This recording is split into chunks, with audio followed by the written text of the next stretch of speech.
Namni hedduun forexiin gaambilingidha yookaan immoo qumaara jedhee amana. Garuu dhugaa jiru haala salphaa fi hubatamuu danda'uun isiniif ibsa. Gaambilingii yookaan qumaara kanneen jedhaman carraa qofarratti kan hundaa'anidha. Isaanis kanneen akka lootorii, sport betting, casino game, dice game, bingo game fi kanneen kana fakkaatan. Isaan kana tikeetti bittee yookaan immoo maallaqa irra kaawwachuun carraa kee eeggachuu qofadha. Ati to'annoo gootu tokko illee hin qabdu. Forex tradingiin garuu istiraateejiidha. Tireederiin bituu fi gurguruun dura chaartii maarketii sirriitti ilaala. Sappoortii fi reesistansii addaan baasa. Indikeetariis ni fayyadama. Waa'ee dinagdee biyyoota illee sirriitti hordofa. Kana malee wantoota baay'ee sirriitti understand godha.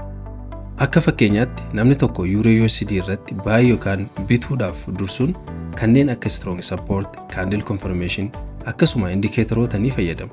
Kana irratti dabaluun stop lossii dirqama ni fayyadama.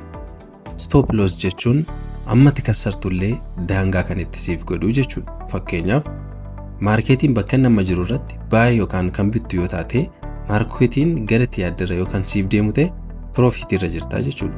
Garuu gara tiyaanneen opposite irra yoo si jalaa kan deemu ta'e maallaqa kee irraa ammanni si jalaa fudhatu daangaa kan itti siif taasisu jechuudha. Kanaaf forex tradingiin beekumsaa fi disipliiniidhaan kan hojjetamudha malee carraa miti. Hubannoo dabalataa argachuuf follow na gochuun dagatina.